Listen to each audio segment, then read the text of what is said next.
As we look to the Word this morning, I invite you to turn to Genesis chapter 42. And as you're turning there, let's just begin with a word of prayer, asking God to guide our study this morning.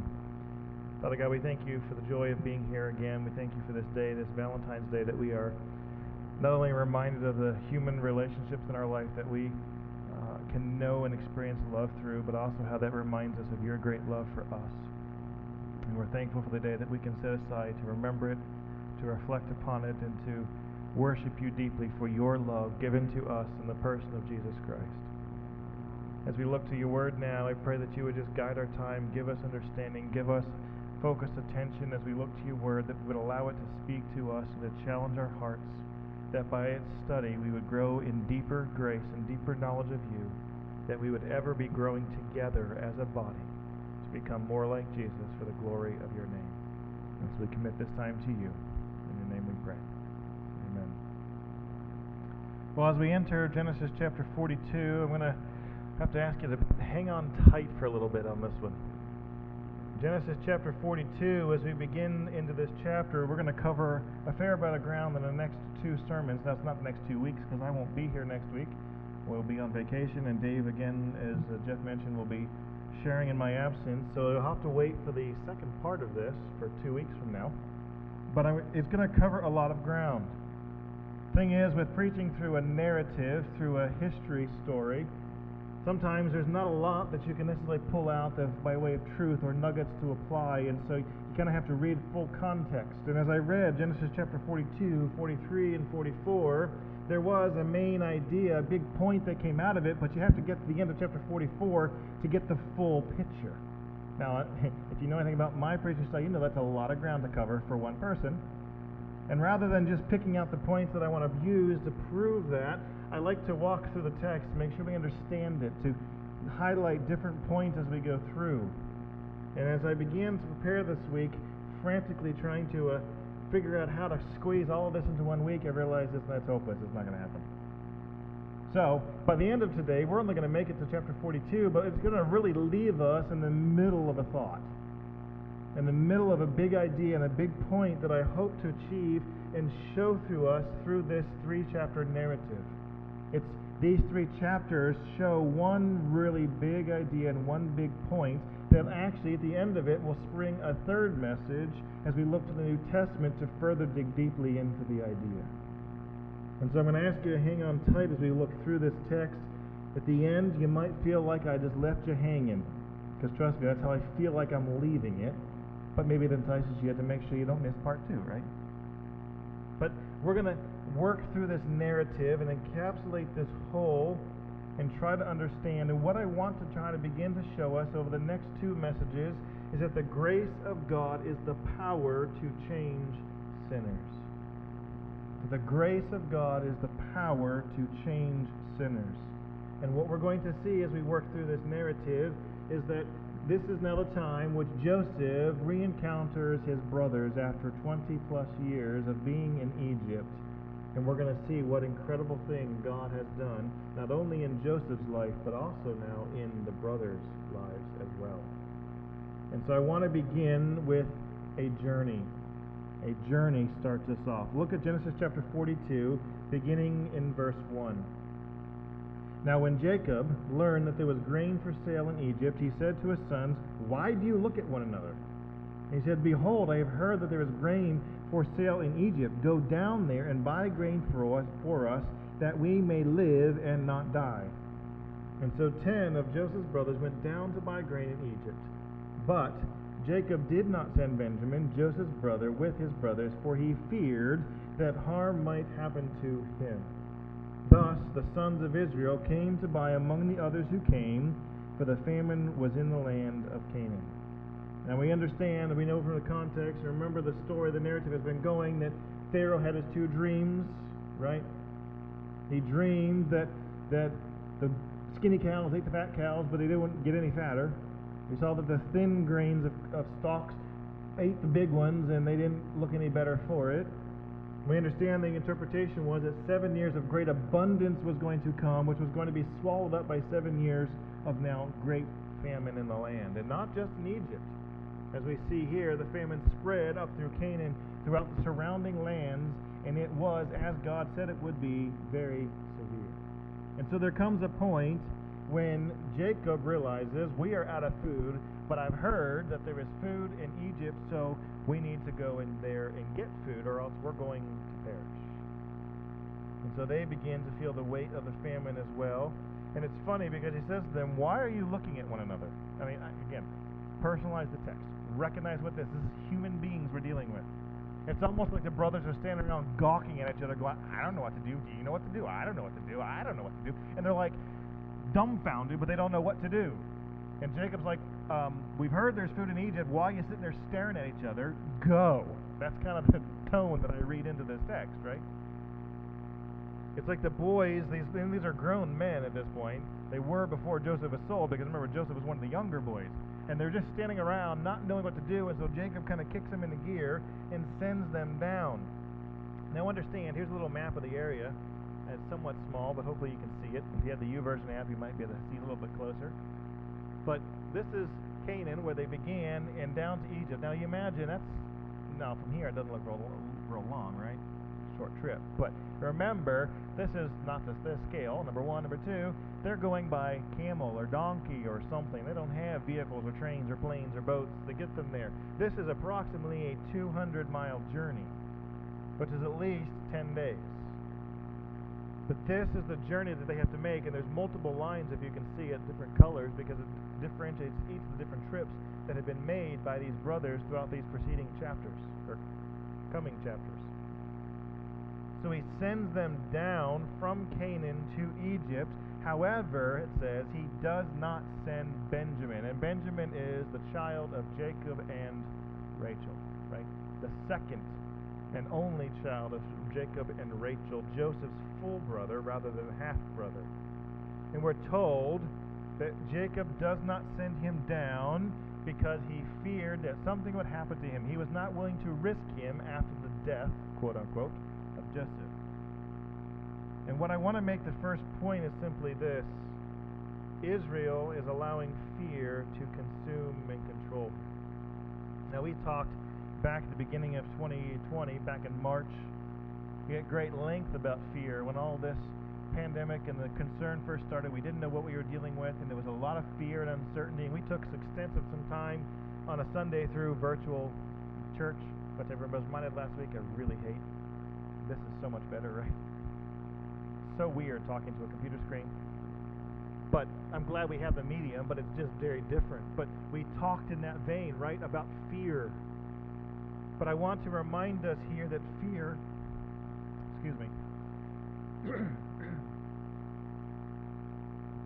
fear, though it's a tool that can alert us of danger and prompt us to take proper action, fear out of control can be a sinful, controlling issue in our life. Sin can come from fear when we allow that fear to cause us to disobey God, to not trust Him, to not take the actions that God has called us to. And what I believe we see happening in the life of Jacob is that he is not fully trusting God with the life of his son. He has assumed control. Joseph was his favorite. We saw what happened there, so therefore I can't trust anybody else, and implied, including God, to take care of my son, so I will do it myself. That is what he is doing. It's become a controlling influence in his life. And look at what it can do so easily in our lives if we allow it to consume us. The same can be true for us. The solution is found in trusting the Lord. Proverbs 29:25 just reminds us that the fear of man lays a snare, but whoever trusts in the Lord is safe. And again, in 2 Timothy 1, 6 and 7, for this reason I remind you to fan into flame the gift of God which is in you through the laying on of my hands. For God gave us a spirit not of fear, but of power and love and self-control. We are called to trust God, and that trust encourages us, it encourages at times to step out even when fear is present and to be obedient, trusting that God is in control. But when we allow fear to consume us and control us, it moves us into a place of sinful opposition to God because we are no longer going to be obedient to what He's asked us to do. By the way, that doesn't mean we don't take precautions, right? That doesn't mean we aren't safe, that we don't think through the strategy of fear. That's what fear should do. It prompts us to proper action. But when it causes us to disobey God, to not trust Him, when it controls us, consumes us, and all you can think about is your fear, you're consumed with anxiety and doubt, and it's become a sinful issue. Take precautions for sure, but I think with Jacob we're seeing the extreme, that it's not just precautions at this point, it's control. He was being controlled and compelled by it. But he refuses to send him down for that very reason, and because of that, only 10 of the brothers go. Benjamin is kept in his father's hip pocket, waiting for what's going to happen. So we also see in this that there were others. Verse 5 says that there were others that came down for the famine was in the land of Canaan. So I think this is probably how they found out. Somehow the news traveled, but there were others, I think, from Canaan that were traveling down. I imagine this caravan of people traveling to Canaan together, recognizing that there is food here and we must go. Again, it's about 200 miles, about a 10-day trip, especially if you're talking in mass with lots of people going down at one time. This is not a short trip. And bear that in mind, because as we talk about these trips back and forth, a 10-day journey, that's a week and a half, that's significant if you're talking to and from. This likely cost them several weeks of a trip, a month and a half, to get there and back home again. But as they go down, they arrive in Egypt, and we see the fulfillment of a 20-year-old dream. Verse 6 says to us, "Now Joseph was governor over the land, and he was the one who sold to all the people of the land.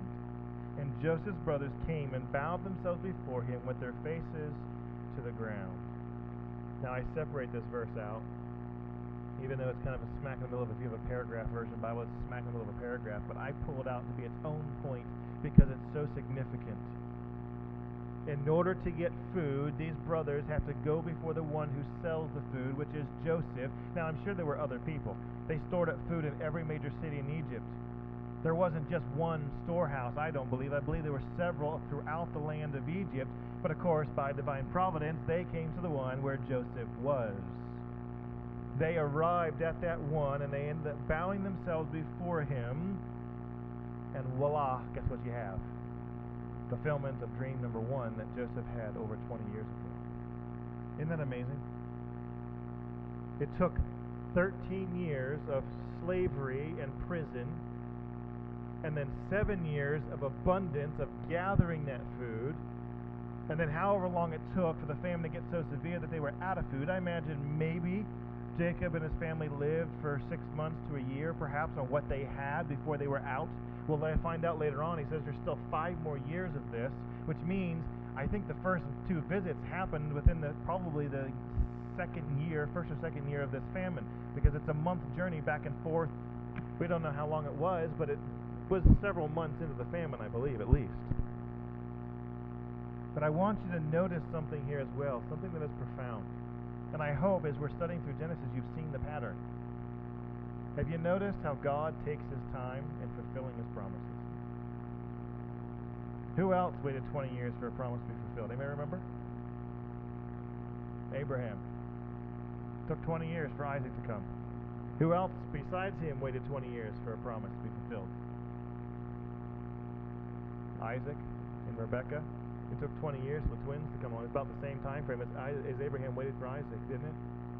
And now we have 20 years in between the dream that Jacob was first given and the fulfillment of it. In fact, we don't know exactly how long the dream happened before he was sold, so it could have been even longer than 20 years. But the point is this: God always fulfills his word, even if it's in his own time, in his own way. In fact, it always is in his own time, his own way. God always keeps his word, and here we have this little verse nestled in here that God has fulfilled the promise of that dream to Joseph. It's now come to fruition, at least dream number one, right? There's still a second dream of his father and mother and the brothers all bowing before him again. That one has not yet happened. But this first dream has been fulfilled, and it reminds us that God is faithful to keep his word, to fulfill the dreams in his time and in his purpose. So despite the wait, God answers. Now, upon recognizing his brothers, Joseph launches into action. Verse 7. Now Joseph saw his brothers and recognized them, but he treated them like strangers and spoke roughly to them. Excuse me a second.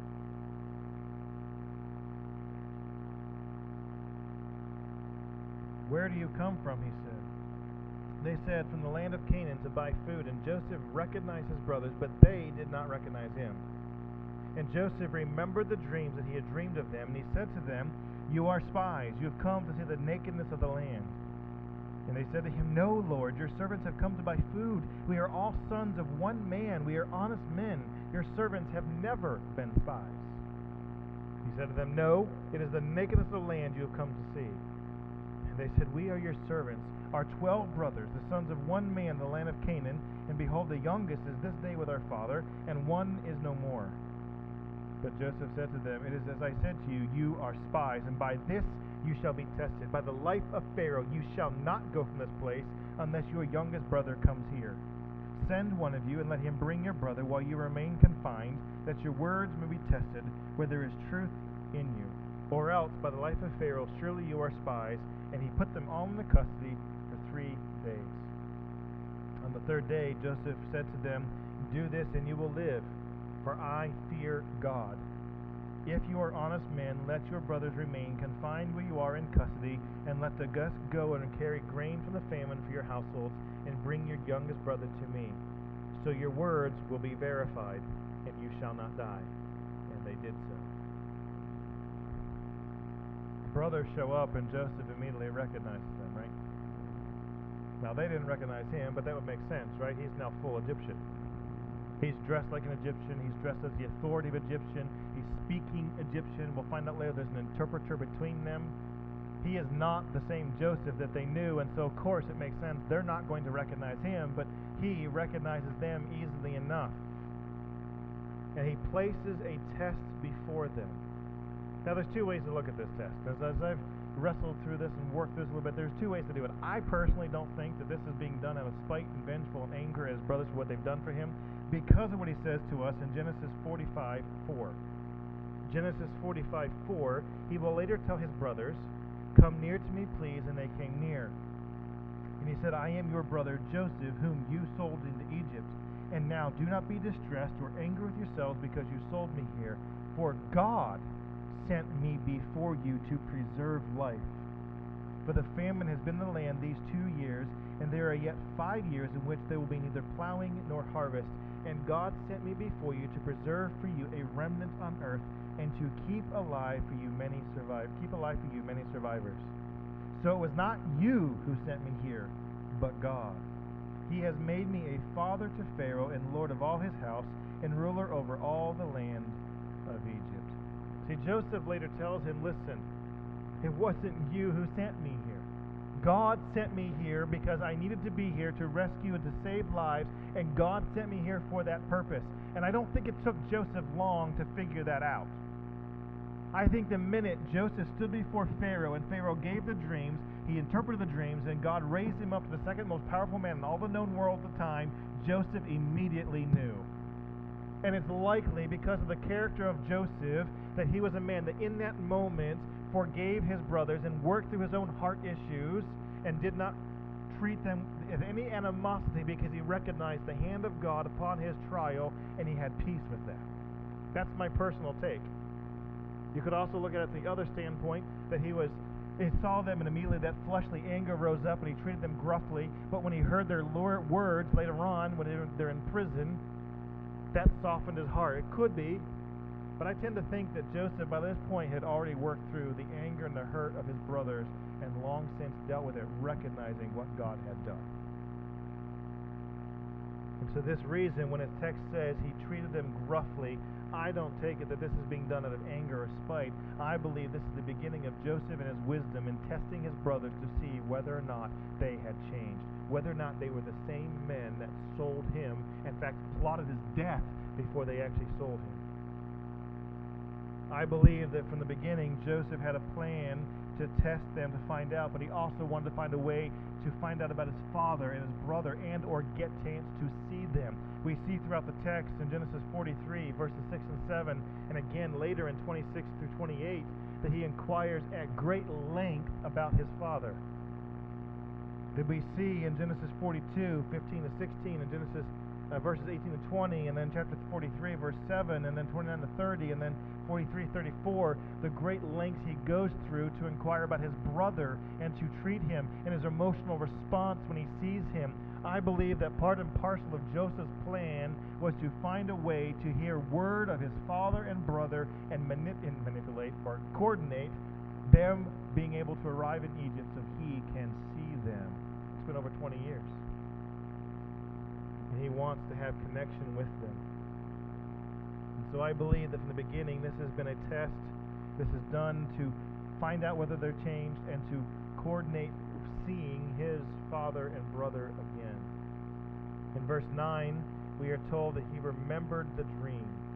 Now, I don't think Joseph ever forgot it, but personally, as Joseph has lived his life, but probably over the years, that dream kind of got set in the back of his mind, not really sure what to make of it, and it got set back there.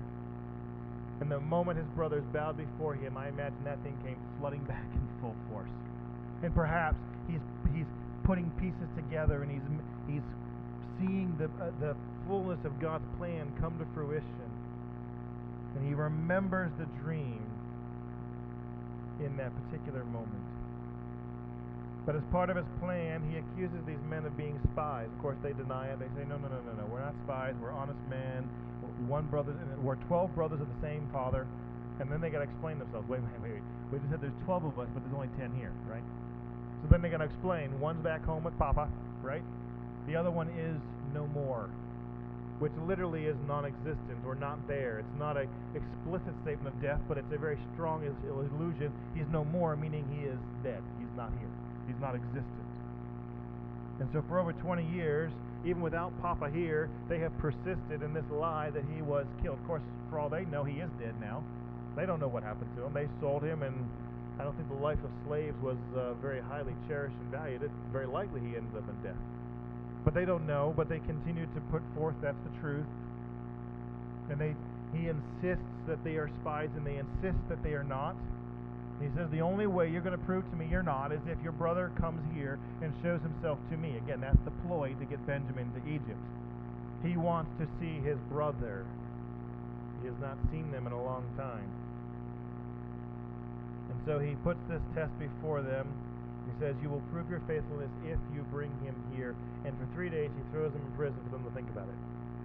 Now, on a side note, maybe that's why they didn't want to come to Egypt in the first place. Maybe they had heard stories about the Egyptians and knew they didn't like him. In fact, later on, when Joseph dines with his brothers, they're told that they cannot dine together because it's an abomination for the Egyptians to eat with Hebrews.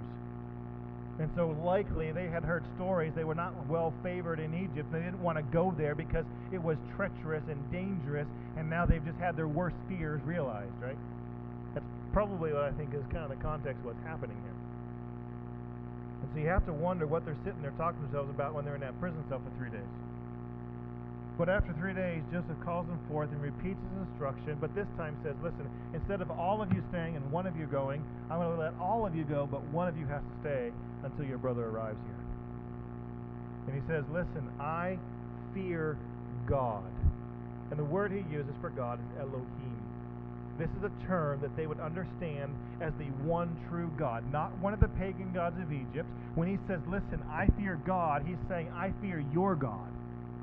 And you have my word that if you bring your brother here, your word will be validated, and I will release your brother, and you'll be free to go. You have it on my honor that I fear Elohim. It's a word that would have resonated with them, they would have understood. Didn't do much to assuage their fears, especially as this narrative goes on, but he tries to assure them that you will have my word upon a God-fearing man. You bring him back, I will release the one brother that stays. And here is what I want is first of 4 evidences that are showing up in this text. What happens here, and this is what I'm trying to track throughout these next 3 chapters, there are 4 evidences of change in the brothers, that evidence that the grace of God is the power to change sinners. And this, in verse 21 and 22, is the first evidence. Then they said to one another, in truth, we are guilty concerning our brother, in that we saw the distress of his soul when he begged us, and we did not listen. That is why this distress has come upon us. And Reuben answered them, did I not tell you not to sin against the boy? But you did not listen. And so now there comes a reckoning for his blood. See, this is the first time in the entire narrative of Joseph that the brothers have openly admitted, we are guilty. We heard his distress. He begged us. And you get this picture. Again, picture it. Don't read Scripture like it's just a stoic, bland text. It's not. Put the picture into it. This is one of the things that I love about Sight and Sound and what they do. Even though they have to fill in some of the gaps, they bring Scripture to life and put the emotion and the reality of what's happening into it. And I encourage you to do that. Picture this. I picture a man who's been stripped of his outer garment, thrown into a pit, clawing at the sides of the pit, screaming at the top of his lungs, begging his brothers to let him go. Then they yank him up and tie him up and give him to the traders. And I hear him screaming and bewailing as he's being drug off. No, don't do this. Don't put the emotion into it. This is a boy who is begging for his brothers not to do this. Probably tears streaming down his face, screams of begging and pleading, and they did not listen, and yet they sold him. And for the first time, these brothers are saying, we are guilty. We've done wrong. He was distressed, and now it comes as a reckoning to us. When you've recognized that you're guilty of sin and you recognize that you are wrong, that's the evidence of grace in your life. The evidence of God's conviction and the awareness that you are not as good as you think you are. In these verses, I believe, are this reality that the boys are not the same as they once were. Reuben claims this moment to say, I told you so. Just say it. I told you guys. You shouldn't have done it. But you did, and now we have a reckoning for his blood. It took 20 years, over 20 years, but you know what? It's here. We're now facing a reckoning because of this. And the truth is, they're not wrong. Their situation is because of what they did, isn't it? If Joseph had never been sold to Egypt, Joseph would never have seen them. He would never have imprisoned them. Never would have concocted this grand plan to test them, to get his brother and father to Egypt. It wouldn't have happened had they not done it. This is the direct consequence of their actions, isn't it? Now, it's not something one of those things that God brought upon them specifically necessarily to punish them. You're wrong, so I'm going to punish you because you're wrong. But certainly it's a direct consequence which God uses as discipline, perhaps to bring them to correction. But certainly they're not wrong in the fact that the actions and the result, they just don't know the fullness of that yet, right? They don't know who Joseph is. They haven't realized the awareness of that. But truth is, their situation is because of what they had done. Verse 23 says that they did not know that Joseph was still standing there. They didn't know Joseph understood them because, again, there was an interpreter. Joseph, when they arrived, was speaking Egyptian and speaking through the interpreter. Even though he understood every word they said, he still spoke through the interpreter. He is an Egyptian at this point. So they don't understand that he knows, but he hears their words. And verse 24 says, he turned away from them and wept. Now, what is Joseph weeping over? Is he weeping over the remembrance of the pain of that day that they sold him? Is he weeping over the suffering he's endured since then? Is he weeping over the hurt and betrayal of his loss of his family? Is he weeping over the fact that there seems to be a sense of remorse and an acknowledgement of their guilt that they are acknowledging? And my answer is, yeah, probably all of it.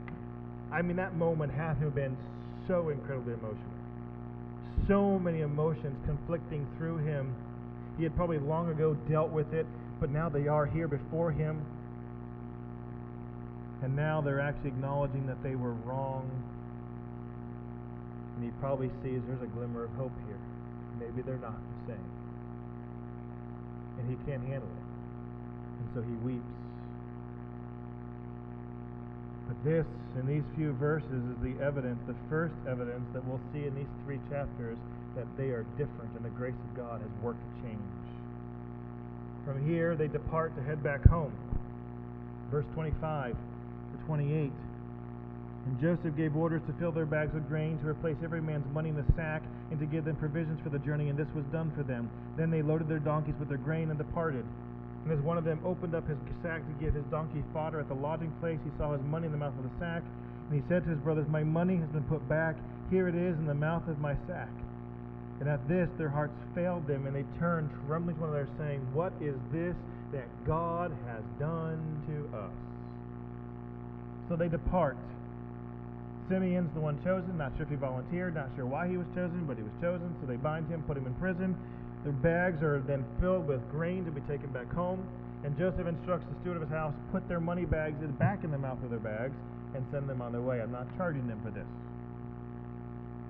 And they were given, not only that, they were given provisions for their journey, and they headed back home at their first stop. Remember, this is a 10-day trip at least. At their first stop, they open up one of the bags to feed their animals, and voila, there's a money bag. And now they know they're in deep doo-doo, right? Not only they showed up in Egypt having done nothing and were accused of being spies, were in prison for 3 days, and now they leave Egypt with food that they did not pay for. Now they're going to be called thieves on top of it, right? Now they know that they are in great trouble. And probably thinking to themselves, we can never go back to Egypt. Because if we go back, they will arrest us and throw us in jail and make us prisoners or kill us or do something to us. We can't go back. What are we going to do? And they're overcome with fear because they don't know what to do. Their hearts failed them and they trembled and they blamed God. They go, "God, what have you done to us?"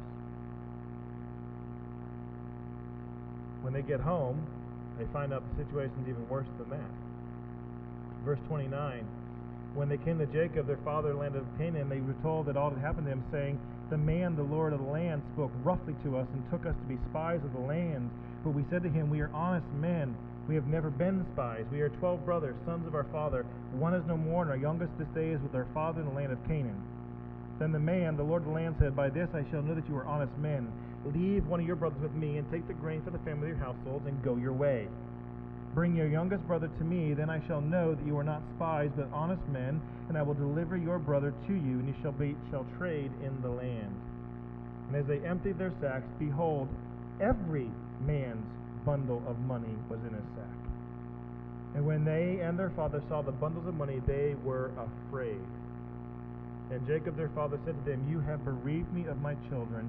Joseph is no more, and Simeon is no more, and now you would take Benjamin. All this has come against me.'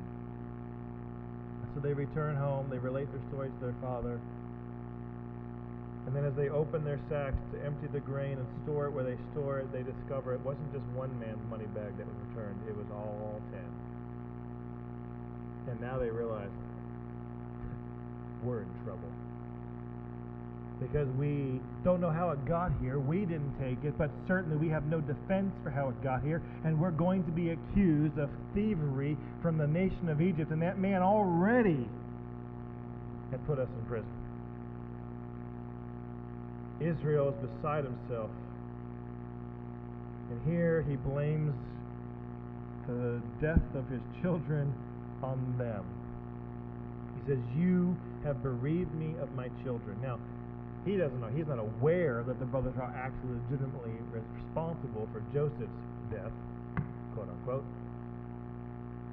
He thinks it was a wild animal that got him when he went to check on his brothers, but he still seems to be blaming them. He just doesn't know how right he is. But now he's also blaming them for Simeon's imprisonment in Egypt, even though they could have had no power to stop that, right? They had no control over that whole situation. But Israel's a man now that's speaking out of grief and sorrow. He seems to blame them, even though they really had no part in Simeon's doing. They couldn't have helped it. but he's grief-stricken, speaking irrationally rather than rationally. He's speaking emotionally. And he's grieved at the loss of Joseph still after all these years.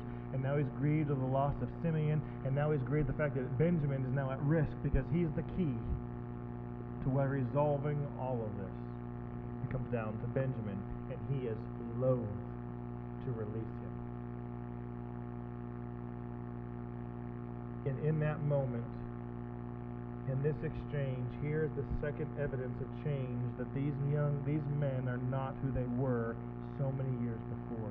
Look at verse 37. Then Reuben said to his father, "Kill my 2 sons if I do not bring him back to you. Put him in my hands, and I will bring him back to you." But Israel said, "My son shall not go down with you, for his brother is dead, and he is the only one left. If harm should happen to him on the journey that you are to make, you would bring down my gray hairs with sorrow to Sheol." Here's the second evidence of change. What does Reuben do here? Reuben offers his 2 sons' lives in exchange for Benjamin's. If something happens, take my 2 sons, kill them. They're yours. That's a pretty rash statement to make, isn't it? Now, in all defense, in all fairness, Reuben was the one who tried to stop the thing in the first place, right? He was the one who stepped up and said, no, don't do this thing to him. They threw him in the pit. They sold him while Reuben was gone. He had no part in that. He was trying to rescue him, take him back home. Now, again, his motives may have been impure, just trying to get back in his father's good graces, because Reuben decided to sleep with his father's concubine and was already in the outs with his father. So his motives for helping Joseph were a little bit suspect. But the fact of the matter is, he is not obligated here to step up and offer his sons' lives in exchange for Benjamin. He does, and it's a high price if something happens. And understand, these are always irrational promises because we cannot control circumstances in life, right? There's so many times I can point to examples in Scripture of men who made these stupid, irrational promises that ended up biting them in the butt later on because they have no control over the circumstances that befall them. But Reuben is so intent on ensuring Benjamin's safety for the sake of his father, he's willing to risk the life of his 2 sons. That evidences the life of a person who's changed. It evidences that he's willing to take a high cost to ensure it. Jacob, however, in verse 38, he is not sending Benjamin, because if Benjamin gets lost, basically Israel says, "I'm dead. If something happens to that boy, I will die. I just can't handle the grief." Now, I hope you see a few things wrong here. Number one, his life is tied up to a person, so his God is not God, his God's a person. Number two, he seems perfectly content with leaving Simeon in prison. Like, what about Simeon? He says, his other one's dead, I have no more left, and the other brothers are probably would have been thinking at one point, what are the rest of us? I understand he means that you're the one child left in his old age, the one from Rachel, his favorite wife. I get all that, but he has other children. But to him, even still, after all these years, his favoritism and his preferential treatment has not changed. And he's tying his life and his happiness and his hope into the life of his one remaining son by his favorite wife in the years of his old age. And he says, "I will not send him because it would be the death of me." And that seems to settle it here, doesn't it? Except it doesn't settle it, because the famine persists. And the famine will continue to persist, and it will necessitate a second trip to Egypt. And that's where we will pick up next time, as we continue to trace this idea that the grace of God is the power to change sinners. This is what we are working ahead toward. This is what we'll see in the next 2 chapters. We'll see yet 2 more evidences of the dramatic change that God has wrought in these men's lives since the moment they sold Joseph. These are not the same men.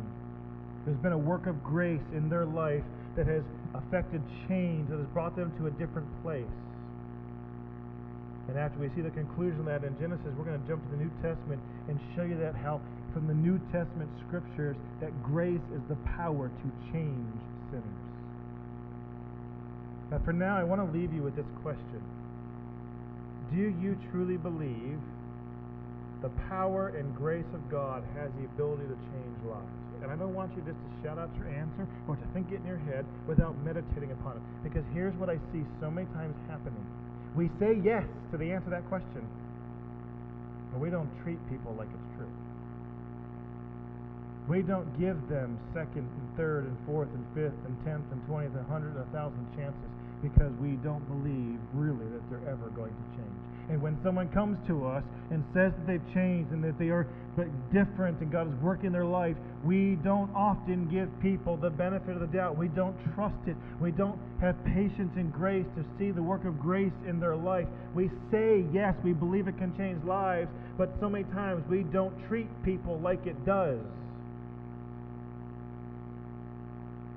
We have only intellectual assent to the truth rather than practical obedience and knowledge and application of it. And what I want us to see throughout this narrative, because this story is one, Joseph could have been bitter. He said, you guys are not different. You are spies. He could have thrown them in prison. Had nothing to do with it. He could have said, I'm not going to be bothered to even test you. You're just guilty. And yet, he recognized God's hand in his suffering, and he recognized that God may have worked in their life as well, and I'm going to see. And he gave them the chance to see what God had done in their hearts and lives. The grace of God is the power to change sinners, and I pray as we reflect upon that truth, as we come back to it in 2 weeks, as we continue to explore that theme for the remaining 2 chapters of this little narrative section, that we will see it, that we will marvel at it, and that we will worship God for it. Father, help us to recognize that it's your grace that changes us. These are men that wanted to slay their brother and put him to death, and yet settled for selling him to slavery, and yet 20 years later they are not the same men because your work of grace in their life. As we trace this story, this narrative, we're going to see yet 2 more evidences of it, and we're going to see it unfold, and I pray that it challenges us as we then turn to the New Testament and look at the scriptures that remind us it is your power and your grace that changes sinners, that there is hope of change, that there's a reality of change because of your power upon our life. And I pray that we see it here first. And we see it in this story. And we marvel and we worship you for it. Thank you for including it here for us to read and learn from, and I pray that we are challenged from it.